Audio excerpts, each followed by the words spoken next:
From West Virginia Public Broadcasting. At the legislature today, after opponents killed the bill in the Senate Transportation Committee last week, the effort to make failure to wear a seatbelt a primary offense is renewed. After action by the House today, new laws penalizing human trafficking in West Virginia will now be considered by the Senate. And everyone at the state capitol remembers that big game. They could stand near the Orange Bowl trophy, take a picture, and remember the moment forever at the legislature today.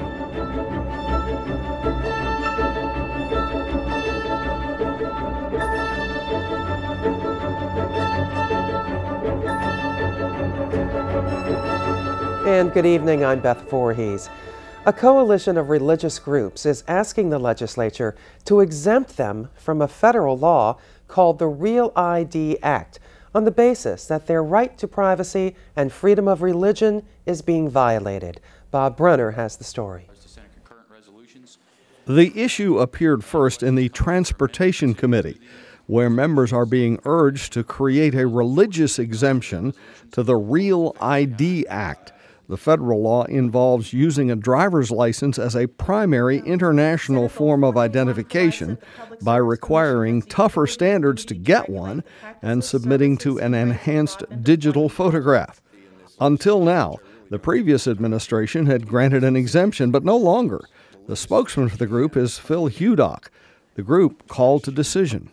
We were created in the image of God, okay? God gave us uniqueness.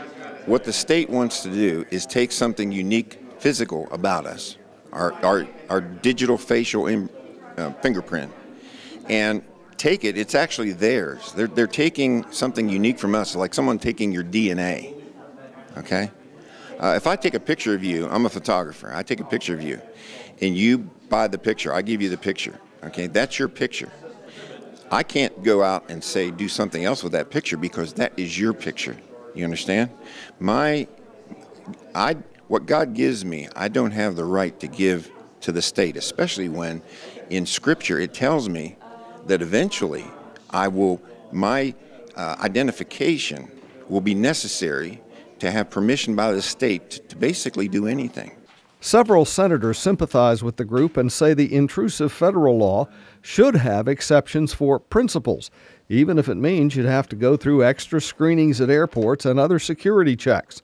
Senator Clark Barnes of Randolph County. There is really, in the future, an unlimited amount of information about us that can be stored in our driver's license, including biometric data, not only Social Security numbers, but personal information that has to do with our personal body and in our health in the future.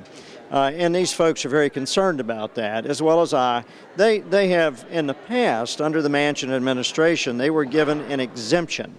And they were informed this year that that exemption was being revoked back in the spring. They've all received letters, and they feel very strongly about it. What we're going to end up doing here because of this is we're leaving a group of very well-intentioned, great citizens, but very religious people in a position where they'll refuse to concur with a law that really does run in the wrong direction from their First Amendment rights and what they believe from a very personal conviction. When your driver's license comes up for renewal in West Virginia, you're going to have to provide your birth certificate and other ID, and it's going to become, in essence, a national form of identification, supposedly to fight terrorism. But there are some folks in West Virginia who say this is a violation of their First Amendment rights. Legislation to create the exemption for religious reasons is still under consideration in the Transportation Committee. In floor action Tuesday, the Senate passed 10 bills, including one which imposes new controls on tanning centers, but it doesn't take effect until July 2013. For West Virginia Public Broadcasting, I'm Bob Brunner in Charleston. The Senate Transportation Committee is once again trying to make it a primary offense for not wearing your seatbelt while driving. and provides for rulemaking. Senators were told that states which do permit officers to ticket drivers solely for not buckling up have a significantly lower rate of serious injury accidents. The committee chair says there is a continuing interest in the issue, which the committee has pushed in the past. I think it is important to several members here in the Senate. This is the third year that we've actually passed the bill through transportation. I think it's the second year that it's made it through Judiciary as well, and the second year that it made it to the floor and off to the House. So yeah, it's important to at least this side of the building. Why? You know, it's something that we just believe that's long overdue, and I think this bill tackles a couple of issues that maybe were neglected in the past in regards to those court fees that are involved, and we've waived those. We just thought this would be another layer of money that's going to be collected by the magistrate's court, and of course we addressed that in the bill. So it's a little tamer piece of legislation this year, so hopefully we'll have some success in the House next time. Last year, more than 100 people were ejected from vehicles in fatal crashes in West Virginia. The Senate Economic Development Committee unanimously approved a proposal to create more industrial tax incentives. The measure is designed to reduce capital improvement costs for someone building a smaller facility that could be developed around the proposed billion-dollar cracker plants and use the byproducts for other purposes. Committee Chair Senator Richard Browning says it's all about jobs. Well, it's jobs that use the raw materials that the cracker plant puts out, the ethane, the ethylene, so forth, that's used in all forms of plastic. We're hoping that that raw product will stay here and create value-added jobs. That's where we missed it in the timber industry, and it's where we missed it in the coal industry, because we ship our coal out of here and other people make power with it. We ship our wood away from here and other people make furniture with it. We want to keep this raw product here and use it here for West Virginia jobs. The committee also approved a measure allowing local government agencies which purchase electric or natural gas vehicles to sell the tax credits involved to the private sector to raise funds to build facilities for alternative fuels.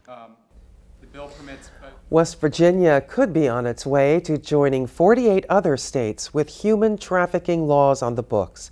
As Adam Cavalier reports, a bill that cleared the House of Delegates today hands down specific penalties for those dealing in the buying and selling of people. House Bill 4053 separates human trafficking from kidnapping in West Virginia's code. House Judiciary Chair Tim Miley says now bonding another person into involuntary servitude is punishable by a $50,000 fine and 10 to 50 years in prison.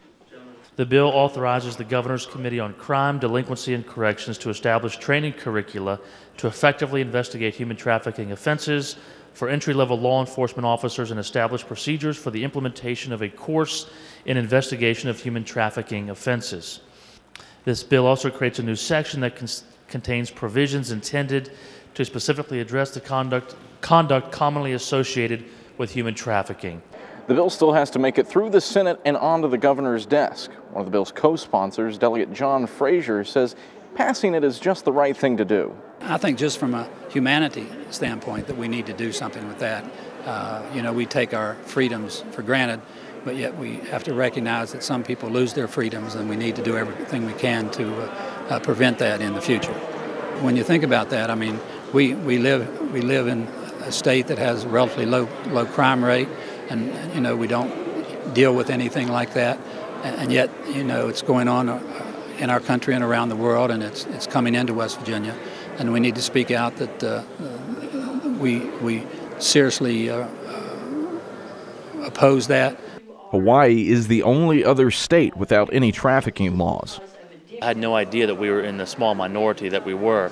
I also didn't have any idea that it was really becoming a problem or an issue, but I understand and we've learned in considering this bill in committee that it is growing more and more, even in rural states like West Virginia, more than you would ever imagine. Those instances presented to the committee came from the Eastern Panhandle. Cabell County Republican Kelly Sabonia says she hopes the bill prevents situations ripped from an episode of Law & Order SVU. I think that having this on as a penalty on our books could be used as a deterrent. But we want to send the message that those that come to West Virginia that seek to participate in human trafficking, we do have a penalty, and we are going to enforce that penalty very strongly.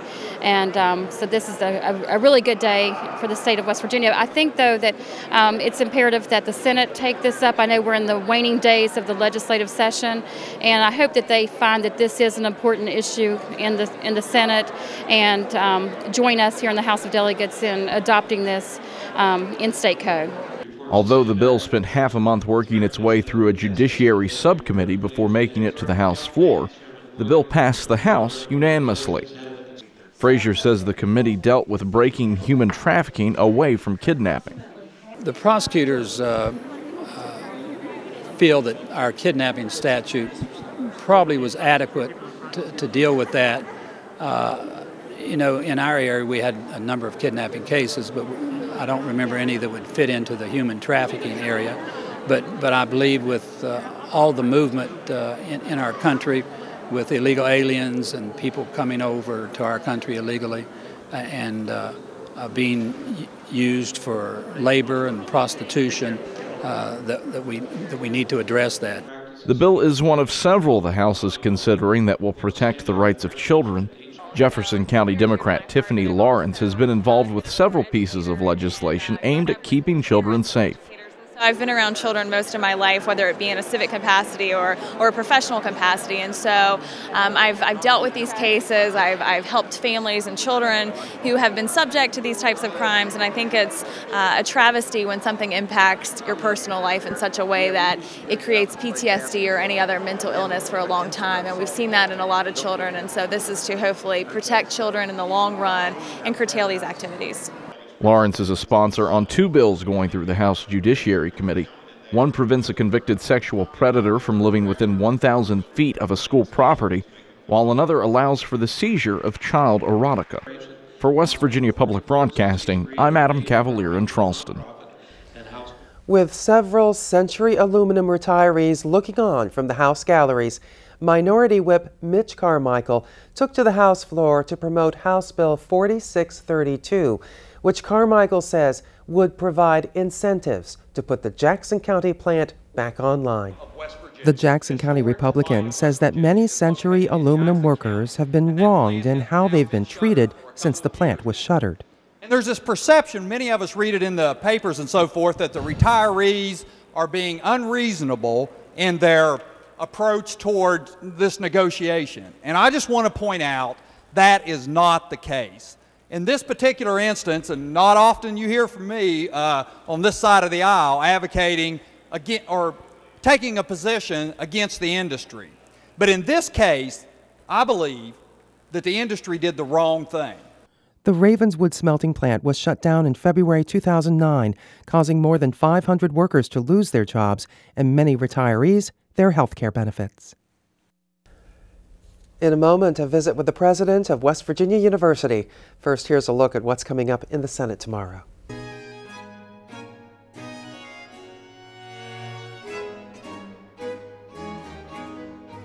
Among the bills up for passage, Senate Bill 113 to make the week of December 7th a special Memorial Week. The bill directs the State Department of Education to develop a program to educate students about the contributions made by West Virginians in the United States military. Senate Bill 371, Governor Tomlin's bill to allow McDowell County to participate in the Reconnecting McDowell program to improve the county's school system. Senate Bill 406, regulating commercial dog breeding operations. Senate Bill 526, to redistribute an existing excise tax on the transfer of real property. Over the course of 5 years, all monies collected will be paid to the county instead of the state, and to require that the revenue be dedicated to regional jails and substance abuse treatment programs. And Senate Bill 568, to create a college and career readiness initiative in which the State Board of Education, the Higher Education Policy Commission, and the Council for Community and Technical College Education collaborate to formally adopt uniform college and career readiness standards for English, language arts, and math, and to require that certain assessments or exams be used to determine whether a student meets the standards. West Virginia University's 70-33 win over Clemson in the Orange Bowl was celebrated at the state capitol today. The Discover Orange Bowl trophy was displayed in the Capitol Rotunda during WVU Day at the Legislature. With cameras at the ready, fans could walk up and get their pictures taken with it and pick up the oranges, albeit the artificial ones, in the glass bowl. Tina Cowger and her family drove all night to get to South Florida for the game. My favorite part, I have to say, though, of the game was at the very end when Clemson made their last touchdown. Our fans cheered because most of their fans had left. And so it was really nice, you know, and I don't think we were doing it in a malicious way. I think we were doing it as nice as, hey, they made, you know, even at the very end, they were still trying and they were still doing a good job, you know, so we just were the better team, I guess. Stacy Dodgen brought these young fans to see the trophy. Originally from Ohio, she's been a Mountaineer fan all her life. During the games, I'm usually on the phone with my mother, and she's watching it, and I've got the radio on, so I can hear Tony Caridi calling it, and so I'll give her, she's like, did they catch it? Did they catch it? Because of the delay where she's got it on the TV, there's a delay, and so I get to tell her, yes, he caught it, or Gino just threw a pass, and so I'd say, touchdown, and she'd say, again? And so it was awesome. And Andrew Barnes said he was glad to prove ESPN wrong when the sports network favored Clemson to win the game. He was also pretty put off that the announcers kept confusing West Virginia with Virginia. He thought it would be a pretty tight game until... that fumble recovery at the end of the goal, when Clemson's about to score it, pull ahead, and you think, okay, this is still going to be a seesaw battle. And just to pull it out and just see this guy running, and you don't understand what's going on, you're just like, that guy has the ball. He has the ball. Oh my goodness, he's going all the way. And just for that moment, everything just changed. And you just, somehow you knew that, like, this is over now. This is it.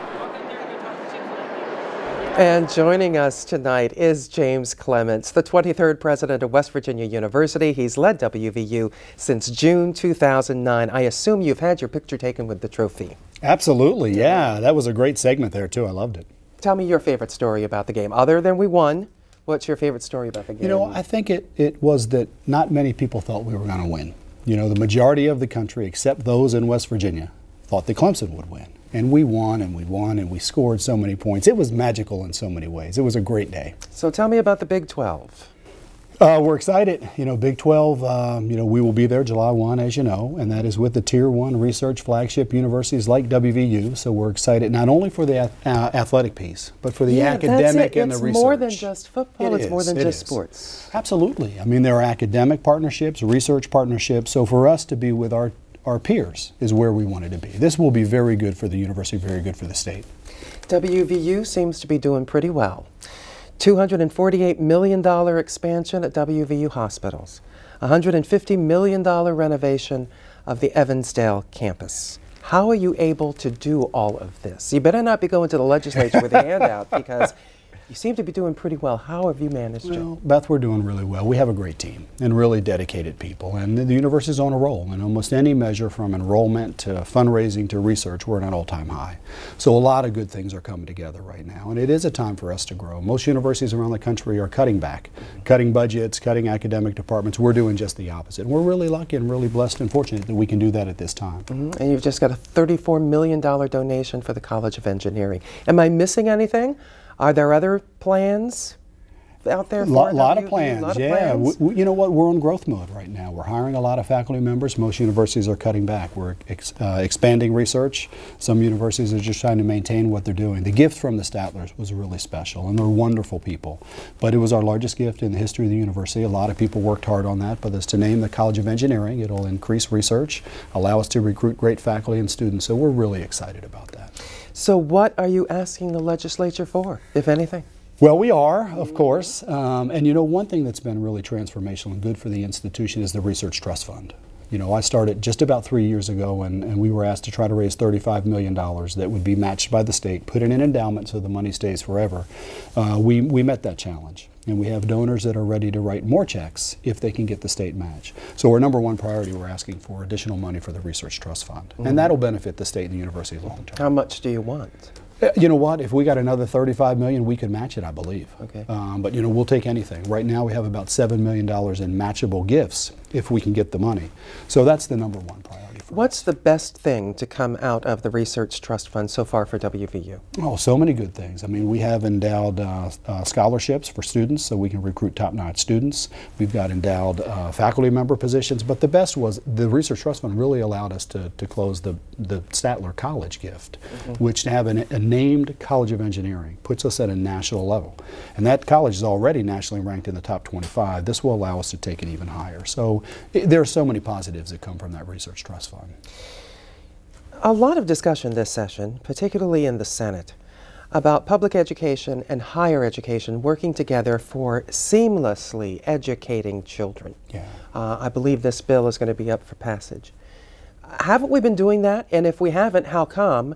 And what do we need to do a better job of giving everybody, be it the four-year institutions, the CTCs, high schools, middle schools, to work towards the same kind of vision? And is that what it's going to take? I think we've been doing it, but we can always do it better. Just like many things in life, we can always do better. And this is one, the right thing to do is for K through 12, the community and technical college system and the four-year institutions to work together. You want to try to create a seamless pipeline. So I think we're making really good progress, but there's more to do. And again, ultimately, this is about making a difference for the kids that are going through. So we can always collaborate at a higher level. We can always work together better. Things seem to be doing very well, but what are the bigger challenges out there as you look ahead? Well, there are always challenges. And you know, if we look at our peers, those institutions we really compete with, Ohio State, Penn State, Maryland, Pitt, we recruit for students, we recruit for faculty, they are more heavily funded. So we're at a disadvantage in terms of base budget. So that's when all of a sudden the fundraising becomes really, really important for us. So for us to keep up, we're trying to add more faculty so we can do more research. But right now, you know, the university is doing well. We've got a strategic vision called 2020 that lays out some major areas where we feel we need to move forward. Well, increasing our academic performance, that will always be on the list. Enhancing research, increasing diversity and inclusion, becoming more global and international, and continuing to serve the state at an even higher level. So we've got a really good strategic map to get to the future. But there will be challenges along the way. Sometimes research challenges, other times just trying to get to where we want to go and to bring people together. But I think we're doing really, really well. I think the university is on a roll. You going to build a new baseball stadium? That's certainly a possibility. You know, Beth, in the Big 12, baseball's big time. So that is being discussed. James Clements, the president of West Virginia University, thank you very much. Great to be with you. Thank you. And here's a look at what's coming up in the House tomorrow.